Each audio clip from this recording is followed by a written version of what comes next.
بسم اللہ الرحمن الرحیم ونعم المولا ونعم النصیر رب اشرح لی صدری ویسر لی امری واحلل عقدۃ من لسانی یفقہوا قولی اللہم صلی علی سیدنا محمد وعلی آل سیدنا محمد وعلی اصحابہ وعلی ازواجہ اجمعین وبارک وسلم وصلی علیہ۔ الحمدللہ، اللہ تعالیٰ جل جلالہ کا لاکھ لاکھ شکر ہے کہ مالک الملک نے آج پھر ہمیں اپنی رضا کے لیے اپنے یاد میں محبت میں یہاں جمع ہونے کی توفیق اور موقع عطا فرمایا۔ لاکھوں اور کروڑوں درود اور سلام سرور انبیاء حبیب خدا حضرت محمد مصطفیٰ صلی اللہ علیہ وآلہ وسلم پر جن کے طفیل یہ کرم ہوا۔ سامعین کرام، دل ایک عجیب چیز ہے۔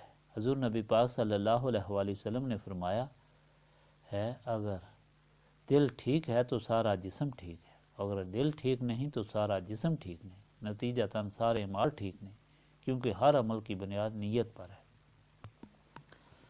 جس کا تعلق دل سے ہے۔ حضرت لقمان سے ان کے مالک نے کہا، جو بکرا ذبح ہوا ہے اس میں جو سب سے اچھی چیز ہے وہ لے آؤ، تو وہ دل لے آئے۔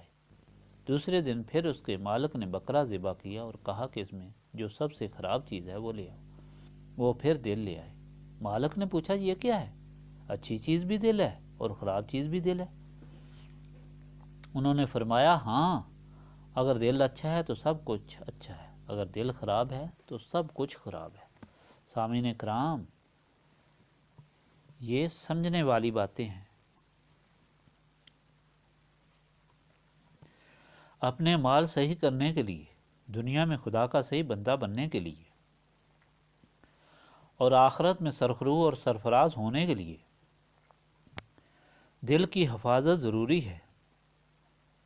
انسان کو اپنے دل کی طرف متوجہ رہنا چاہیے اور دیکھتے رہنا چاہیے کہ اس میں خدا اور اس کے رسول صلی اللہ علیہ وآلہ وسلم کی کتنی محبت ہے اور دنیا اور اہل دنیا کی کتنی محبت ہے۔ اگر خدا اور اس کے رسول صلی اللہ علیہ وآلہ وسلم کی محبت ہر چیز سے زیادہ ہے تو وہ مومن ہے۔ اگر دنیا اور اہل دنیا کی محبت زیادہ ہے تو وہ منافق ہے، نعوذ باللہ من ذالک۔ دل کو ان غلاظتوں سے پاک کرنے کے لیے، اندھیرے کو دور کرنے کے لیے اور اغیار کی محبتوں سے پاک کرنے کے لیے ہی نسبت رسولی صلی اللہ علیہ وآلہ وسلم ہے۔ جب حضور پاک صلی اللہ علیہ وآلہ وسلم سے قلبی نسبت ہو جائے تو وہ دل اس طرح روشن ہو جاتا ہے جس طرح بلب پاور ہاؤس سے منسلک ہونے سے ایک دم روشن ہو جاتا ہے اور اندھیرے کو اجالے میں تبدیل کر دیتا ہے۔ مگر اس کے لیے ضروری ہے کہ پیوستگی میں فرق نہ ہو اور درمیان میں کوئی اور چیز نہ ہو، اور اگر بلب میں تھوڑا سا بھی فرق ہو تو روشنی اس میں نہیں آتی۔ اس طرح اگر دل میں تھوڑی سی بھی میل ہو تو نسبت رسولی صلی اللہ علیہ وآلہ وسلم صحیح طرح اس میں قائم نہیں ہوتی۔ نسبت رسولی صلی اللہ علیہ وآلہ وسلم کا پہلا سبق ذکر الہی ہے، ذکر جہر اور ذکر خفی۔ ذکر جہر اس لیے کیا جاتا ہے کہ ذکر کی آواز کی برکت سے ذکر کے اثرات صرف دل پر ہی نہیں بلکہ ہر عضو پر غالب آ جائیں اور اس طرح جو شیطانی وسوسے ہیں وہ دب جائیں۔ دوسرا یہ کہ سننے والوں کے دل کے اندر جو کفر لگے ہوئے ہیں وہ ٹوٹ جائیں۔ تیسرا یہ کہ شیطان ذکر کی آواز سن کر بھاگ جاتا ہے۔ حدیث میں آیا ہے کہ اس کی ہڈیاں ٹوٹنی شروع ہو جاتی ہیں اور وہ چلاتا ہوا بھاگ جاتا ہے۔ ان فوائد کی بدولت ہی ذکر جہر کو افضل کہا گیا ہے۔ بعض قرآن پاک کی آیات پیش کرتے ہیں کہ وَاذْكُرْ رَبَّكَ فِي نَفْسِكَ تَضَرُّعًا وَخِيفَةً وَدُونَ الْجَهْرِ مِنَ الْقَوْلِ بِالْغُدُوِّ وَالْآصَالِ۔ اس آیت پاک کا مطلب یہ ہے کہ اپنے رب کو یاد کرو، دل میں اونچی آواز سے نہیں بلکہ نیچی آواز سے صبح و شام۔ صحابہ کرام، دراصل یہ آیت تفسیر سے ثابت ہے کہ نماز کے متعلق ہے۔ پہلے جب حضور پاک صلی اللہ علیہ وآلہ وسلم جماعت کراتے تھے تو صحابہ کرام بھی پیچھے قرات کرتے تھے۔ حکم ہوا، آواز سے نہ بولو، ورنہ جہاں تک اونچا پڑھنے کا تعلق ہے تو حدیث شریف میں آیا کہ حضور پاک صلی اللہ علیہ وآلہ وسلم خود رات کو مکان کی چھت پر اتنی اونچی آواز میں قرآن پاک کی تلاوت کرتے تھے کہ دور تک آواز سنائی دیتی تھی۔ ذکر قرآن پاک کی آیت ہے اور قرآن پاک کی باقی آیات سے افضل ہے، کیونکہ قرآن پاک میں آیات اور تاریخ ہے اور احکام ہے، امر اور نہیں، یعنی ذکر خدا کی وحدانیت کا اعلان ہے۔ حدیث شریف میں آیا ہے کہ جو بھی قرآن پاک پڑھا جائے فرشتے اس کو لے جا کر خدا کی بارگاہ میں پیش کرتے ہیں، مگر کلمہ طیبہ ہی ایسا کلام پاک ہے جو خود خدا کی بارگاہ میں پیش ہوتا ہے۔ اور حدیث میں آیا ہے کہ سب سے افضل عبادت ذکر خدا ہے۔ صحابہ کرام رضی اللہ تعالیٰ عنہ نے حضور پاک صلی اللہ علیہ وآلہ وسلم سے پوچھا کہ کون سی عبادت افضل ہے؟ تو آپ صلی اللہ علیہ وآلہ وسلم نے فرمایا ذکر۔ صحابہ کرام نے عرض کی کیا جہاد سے بھی افضل ہے؟ فرمایا ہاں، اگرچہ جہاد کرنے والے کی تلوار خون آلود ہو جائے اور ٹوٹ جائے، سبحان اللہ، بہت بڑا درجہ ہے۔ حاضرین مجلس، صحیح مسلمان اور مومن بننے کے لیے دل کی صفائی ضروری ہے، اور دل کی نسبت رسول پاک صلی اللہ علیہ وآلہ وسلم سے ضروری ہے، اور دل کی صفائی کا ذریعہ ذکر پاک ہے جو آپ کو سکھایا گیا ہے، اور راد پاک اسی غرض کے لیے پڑھے جاتے ہیں تاکہ ان کو وسیلہ بنا کر خدا کی بارگاہ میں عرض کریں کہ الہی ہمیں صحیح نسبت رسولی صلی اللہ علیہ وآلہ وسلم عطا فرما اور ہمارے قلب کو صاف فرما۔ ضروری بات یہ ہے کہ ذکر پڑھتے ہوئے اوراد پاک کا ورد کرتے وقت آپ کو معلوم ہونا چاہیے کہ آپ کیا کر رہے ہیں، کیوں کر رہے ہیں، تاکہ آپ کو صحیح آداب کی فکر ہو اور آپ کا خیال توجہ ہو اور آپ صحیح طریقے سے مستفید ہو سکیں، کیونکہ صحیح توجہ اور خیال کے بغیر کوئی فائدہ نہیں۔ اس لیے ہمتن گوش ہو کر ہوش سے پڑھیں۔ بسم اللہ الرحمن الرحیم۔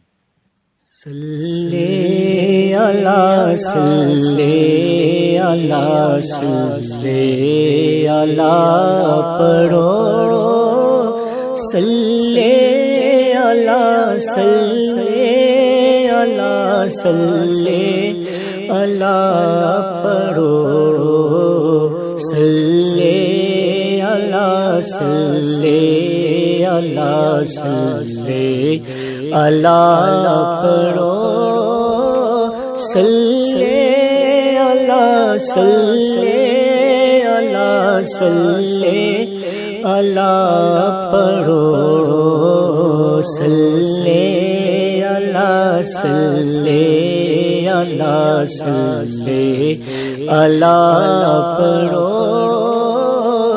صلی اللہ صلی اللہ صلی اللہ پڑھو، صلی اللہ صلی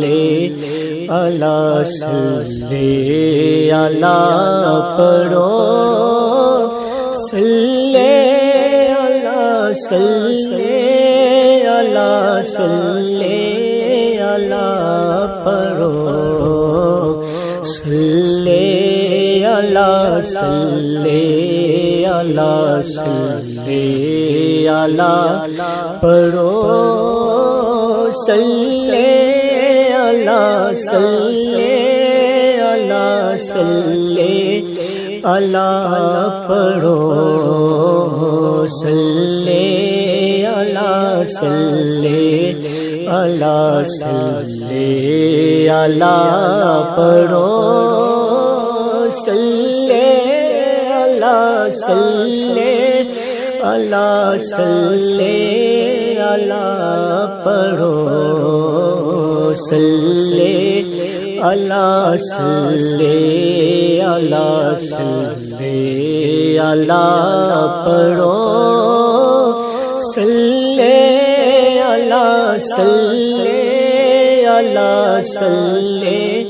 اللہ پڑھو، صلی اللہ صلی اللہ صلی اللہ پڑھو، صلی اللہ صلی اللہ صلی اللہ پڑھو، صلی اللہ صلی اللہ صلی اللہ پڑھو صلی اللہ صلی اللہ صلی اللہ پڑھو صلی اللہ صلی اللہ صلی اللہ پڑھو صلی اللہ صلی